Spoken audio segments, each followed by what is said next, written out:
পাবনায় বিএনপি জামায়াত সংঘর্ষে আহত ৩০, কার্যালয়ে আগুন ভাঙচুর।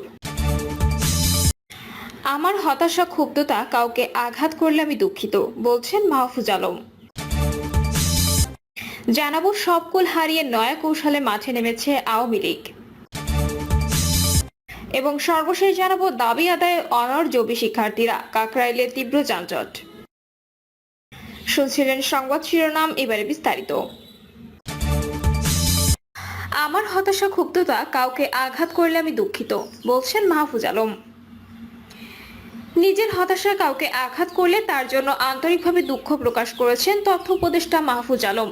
রাতে নিজের ফেসবুক পেজে দেওয়া এক পোস্টে তিনি লেখেন, আমার হতাশা ক্ষুব্ধতা কাউকে আঘাত করলে আমি আন্তরিক দুঃখ প্রকাশ করেছি। তিনি লেখেন, গত পরশু রাত্রে যখন এসব দাবি নিয়ে জবি থেকে আমাকে জানানো হয় তখন তাদের আমি গতকাল রাত 9টায় আমার বাসায় আসার আমন্ত্রণ জানাই, কিন্তু গতকাল সকালে তারা আন্দোলনে নামেন এবং যমুনার কাছাকাছি পৌঁছে যান। কাল দুপুর থেকে ভিসি স্যারের সঙ্গে আমি নিয়মিত যোগাযোগ করেছিলাম। শেষ পর্যন্ত রাতে 1 ঘন্টা ধরে 3টা টকিং পয়েন্ট নির্ধারণ করে আমি ভিসি স্যার ও শিক্ষকদের সঙ্গে কাকরাইল মোড়ে যাই। সেখানে মিডিয়ার লোকজন শিক্ষার্থীদের থেকে 50 মিটার দূরে দাঁড়িয়েছিলেন, কিন্তু আমি ভিসি স্যারকে বললাম আমি শিক্ষার্থীদের সামনে গিয়ে কথা বলবো। সেখানে যাওয়ার পর একটা গ্রুপ স্লোগান দেয়। আমি বিব্রত না হয়ে নিজের দায়িত্ব পালনের কথা বলে শুরু করি। পূর্ব নির্ধারিত টকিং পয়েন্ট অনুযায়ী পুলিশের বাড়াবাড়ি অথবা স্ব উদ্যোগে উস্কানিমূলক কিছু করলে ক্ষমা প্রার্থনা ও বিভাগীয় তদন্তে কথা বলতে গিয়েছিলাম। তখনই বোতল নিক্ষেপ করেন একজন শিক্ষার্থী। ওই শিক্ষার্থী কেন এবং কার মদতে এই অন্তর্ঘাতমূলক কাজ করলেন তা আশা করি প্রশাসন দ্রুতই খতিয়ে দেখবে। সবকুল হারিয়ে নয়া কৌশলে মাঠে নেমেছে আওয়ামী লীগ। ছাত্র জনতার গণ অভ্যুত্থানে দেশ থেকে পালিয়ে ভারতে আশ্রয় নিয়েছেন শেখ হাসিনা। সেখান থেকে নিয়মিত দেশ ধ্বংসের ষড়যন্ত্র চালিয়ে যাচ্ছে তিনি। সম্প্রতি আওয়ামী লীগের সব কার্যক্রম নিষিদ্ধ করেছে সরকার। রাজনীতির মাঠে সব কুল হারানো আওয়ামী লীগ নয়া কৌশলে মাঠে নেমেছে। নিজের ভালো নেই বলে তারা কাউকে ভালো থাকতে দেবে না, ঠিক যেন এমন শপথ নিয়ে ফেলেছে দলটির দেশে বিদেশে আত্মগোপনে থাকা মাস্টার মাইন্ডরা, যার স্পষ্ট আলামত সহ বিভিন্ন ঘটনার মধ্য দিয়ে যথেষ্ট পূর্বাভাস পাওয়া যাচ্ছে। পরিবেশ পরিস্থিতি বিশ্লেষণ করলে স্পষ্টভাবে বোঝা যাবে ষড়যন্ত্রকারী চক্রটি সরকারকে বিপদে ফেলতে প্রতিটি আন্দোলনকে বেছে নিচ্ছে। আন্দোলনের যৌক্তিকতা থাকুক বা না থাকুক, তারা সেখানে কৌশলে তাদের লোকজনকে ঢুকিয়ে দিচ্ছে। উদ্দেশ্য সরকার বিরোধী বড় ধরনের বিক্ষোভের প্লট তৈরি করা। আর এক্ষেত্রে পলাতক আওয়ামী লীগের অন্যতম টার্গেট ছাত্রদের মতো স্পর্শকাতর আন্দোলনকে পুঁজি করা। অন্তর্বর্তী সরকারের গত 8 মাসের অসংখ্য আন্দোলনের গতিপথ পর্যালোচনায় এমন দৃশ্যপট বারবার ধরা পড়েছে। এজন্য তারা মনে করছেন যেখানে আন্দোলন সেখানে ফ্যাসিবাদের গোপন ছায়া। এজন্য সরকার সহ দেশপ্রেমিক সবাইকে সজাগ ও সচেতন থাকতে হবে। বিশ্লেষকরা জানান, অন্তর্বর্তী সরকারের ভুল ভ্রান্তি থাকতে পারে, কিন্তু মনে রাখতে হবে এই সরকার ব্যর্থ হওয়া মানে গণ অভ্যুত্থানে ব্যর্থ হওয়া। এই কারণে আন্দোলনের নামে মহল বিশেষে যেন লাশ ফোলার রাজনীতি সহ নাশকতামূলক কিছু ঘটাতে না পারে, সে ব্যাপারে সরকারকেও সময় মতো প্রয়োজনীয় ব্যবস্থা গ্রহণ করতে হবে। পাশাপাশি কাঙ্ক্ষিত গণতন্ত্রের স্বার্থে প্রয়োজনীয় সংস্কার শেষে দেশকে নির্বাচনের পথে এগিয়ে নিতে সব পক্ষকে সচেষ্ট থাকতে হবে। তারা মনে করেন দেশকে অচল করা এবং রাজনীতি অর্থনীতি সহ সামগ্রিক পরিস্থিতি অশান্ত করে তুলতে নিত্য নতুন কৌশল বেছে নিচ্ছেন এই স্যাবোটাজ লীগ।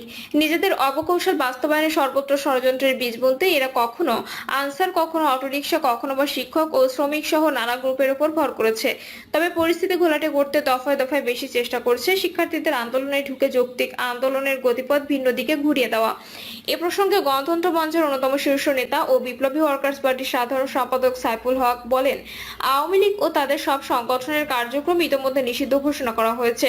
তারা এখন নিজেদের পরিচয় লুকিয়ে নানাভাবে অন্তর্ঘাতমূলক কর্মকাণ্ড চালাবে। দেশকে অচল করা এবং দেশের রাজনীতি অর্থনীতি সহ সামগ্রিক পরিস্থিতি অশান্ত করে তুলতে নিত্য নতুন কৌশল নেবে, এটাই স্বাভাবিক। সাইফুল হক আরো বলেন, গণঅভ্যুত্থানের মুখে গত 5ই আগস্ট শেখ হাসিনা ভারতে পালিয়ে গেলেও বিদেশের মাটিতে বসে তিনি দেশকে অস্থিতিশীল করার অপচেষ্টা করে যাচ্ছেন। নানা উপায়ে অন্তর্বর্তী সরকারকে উৎখাতে ষড়যন্ত্র করছেন। তার নির্দেশে একই কাজ করে যাচ্ছে দলের লোকজন। এই ধারা এখনো অব্যাহত আছে এবং বলা যায় আরো বেড়েছে। রাজনৈতিক বিশ্লেষকদের মতে কয়েকদিন ধরে ঢাকায় রাজপথ ফের অশান্ত এবং উত্তপ্ত হয়ে উঠেছে। এর পেছনে মূলত পতিত আওয়ামী লীগের প্রত্যক্ষ ও পরোক্ষ মদতের খবর মিলছে। পর্দার আড়ালে থেকে অর্থ, অস্ত্র, লোকবল সরবরাহ সহ নানাভাবে রসদ যোগাচ্ছে এই দলটি। বিশেষ করে দলীয় কর্মকাণ্ড নিষিদ্ধ হওয়ার পর আওয়ামী লীগের নেতাকর্মীরা নানা কায়দায় উস্কে দিচ্ছে আন্দোলনের মাঠ। এদের মূল লক্ষ্য নোবেলজয়ী ডক্টর মোহাম্মদ ইউনূসের নেতৃত্বাধীন বর্তমান অন্তর্বর্তীকালীন সরকারকে বেকায়দায় ফেলা, বিব্রত করা, ব্যর্থ প্রমাণিত করা এবং স্যাবোটাজ করে জনগণকে সরকারের বিরুদ্ধে খেপিয়ে তোলা। এছাড়া মব জাস্টিসের নামেও ষড়যন্ত্র হচ্ছে। দাবি আদায়ের নামে সরকারের উপর একের পর এক খরচের বোঝা চাপিয়ে দিতেও মহল বিশেষ পর্দার আড়াল থেকে কলকাঠি নাড়ছে। সূত্র জানায়, আবাসন ব্যবস্থা নিশ্চিত সহ 3 দফা দাবিতে জগন্নাথ বিশ্ববিদ্যালয়ের ছাত্র শিক্ষকদের কঠোর আন্দোলন থেকে অব্যাহত আছে। এর মধ্যে প্রথম দিন ছাত্রদের যৌক্তিক আন্দোলনে পুলিশ বেধড়ক লাঠিচার্জ করে পরিস্থিতিকে আরো উত্তপ্ত করে তুলেছে। যদিও সরকারের পক্ষ থেকে অভিযোগ করে বলা হয়েছে, আন্দোলনকারীরা সরকারের সঙ্গে আলোচনায় না বসে হঠাৎ এভাবে প্রধান উপদেষ্টার বাসভবন যমুনা ঘেরাও কর্মসূচি নিয়ে মাঠে নেমেছে। তবে রাতে তথ্য ও সম্প্রচার উপদেষ্টা মাহফুজ আলমের উপর পানির বোতল নিক্ষেপের ঘটনা ভিন্ন কিছুর বার্তা দিচ্ছে।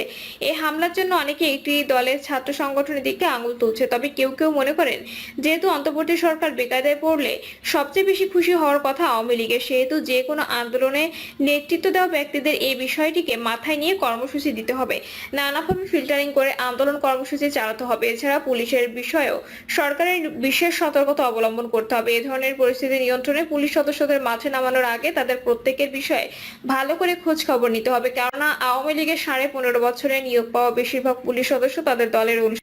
এ প্রসঙ্গে গণফোরামের প্রেসিডিয়াম সদস্য অ্যাডভোকেট সুব্রত চৌধুরী বলেন, রাজনৈতিক দলগুলো প্রয়োজনীয় সংস্কার শেষ করে দ্রুত সময়ের মধ্যে নির্বাচন চেয়ে আসছে, কিন্তু নির্বাচন কবে হবে, সংস্কার কবে শেষ করে তা এখনো অস্পষ্ট। এই সুযোগ নিচ্ছে পরাজিত ফ্যাসিবাদী আওয়ামী লীগ। এছাড়াও যারা একসময় ঐক্যবদ্ধভাবে শেখ হাসিনার বিদায় ঘণ্টা বাজিয়েছে, তারাও এখন নানা ভাগে বিভক্ত। তাদের মধ্যে বিরোধের বিষয়টিও স্পষ্ট, যার সুযোগ নিচ্ছে আওয়ামী লীগ। এছাড়া আইন শৃঙ্খলা পরিস্থিতির অবনতি, নিত্য প্রয়োজনীয় দ্রব্যমূল্যের ফের ঊর্ধ্বগতি, মিয়ানমারকে করিডোর দেওয়ার অভিযোগ সহ বিভিন্ন ইস্যুতে মানুষের মধ্যে অসন্তোষ বিরাজ করছে। সব মিলিয়ে দেশে এক ধরনের ধোঁয়াটে গুমট পরিস্থিতি তৈরি হচ্ছে। ফলে সুযোগ তো আওয়ামী লীগ নিতে চাইবেই, তারা ছদ্মবেশে বিভিন্ন জায়গায় ঢুকে পড়েছে। এজন্য রাজপথের বেশিরভাগ আন্দোলন হঠাৎ করে উত্তপ্ত হয়ে উঠছে। শ্রমিক, কর্মচারী, শিক্ষক, ডাক্তার, সরকারি বেসরকারি চাকরিজীবী সহ বিভিন্ন ব্যানারে একের পর এক সংগঠন দাবি দেওয়া নিয়ে মাঠে নামে। এদের মূল চাওয়া ছিল শুরুতেই ডক্টর মোহাম্মদ ইউনূস সরকারকে বড় ধরনের ধাক্কা দেওয়া, এরপর অর্থনৈতিকভাবে প্রবল চাপ সৃষ্টি করে সরকারকে দিশেহারা করে তোলা। অভিযোগ রয়েছে, আওয়ামী লীগের কার্যক্রম নিষিদ্ধ করার পর নতুন করে ষড়যন্ত্র থিওরি নিয়ে মাঠে নেমেছে মাস্টার মাইন্ডরা। রাজপথে থাকা বিভিন্ন আন্দোলনকে পুঁজি করে তারা ঘোলা পানিতে মাছ শিকার করতে চান। এক্ষেত্রে হোয়াটসঅ্যাপ ছাড়াও সামাজিক যোগাযোগ মাধ্যমে নানা অ্যাপস ব্যবহার করা হচ্ছে। অপরদিকে আওয়ামী লীগের অফিসিয়াল ফেসবুক পেজে হরতাল, মশাল মিছিল, লিফলেট বিতরণের মতো কর্মসূচিও দেওয়া হয়।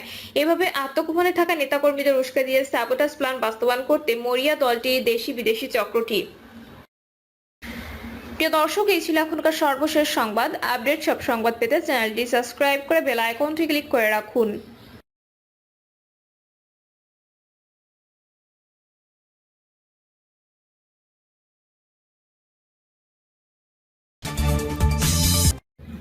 পাবনায় বিএনপি জামায়াত সংঘর্ষে আহত 30, কার্যালয়ে আগুন ভাঙচুর। পাবনার আটঘরিয়া উপজেলার দেবোত্তর ডিগ্রি কলেজের অ্যাডহক কমিটি নিয়ে দ্বন্দ্বে বিএনপি জামায়াত সংঘর্ষ হয়েছে। এতে উভয় পক্ষের অন্তত 30 জন আহত হয়েছেন। এ সময় উপজেলা জামায়াত কার্যালয়ে আগুন দেন বিএনপির বিক্ষুব্ধ নেতাকর্মীরা।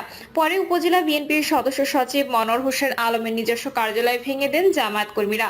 আটঘরিয়া থানার ভারপ্রাপ্ত কর্মকর্তা শফিকুজ্জামান সরকার জানান, দেবোত্তর ডিগ্রি কলেজের কমিটি গঠনকে কেন্দ্র করে জামায়াতের লোকজন প্রথমে বিএনপির লোকজনের উপর হামলা করে, পরে দুই পক্ষের সংঘর্ষ বেঁধে যায়। এতে উভয় পক্ষে বেশ কয়েকজন আহত হয়েছেন। তিনি আরো বলেন, আহতদের আটঘরিয়া উপজেলা স্বাস্থ্য কমপ্লেক্স সহ বিভিন্ন জায়গায় চিকিৎসার জন্য নেওয়া হয়েছে, তবে এখন পরিস্থিতি স্বাভাবিক রয়েছে।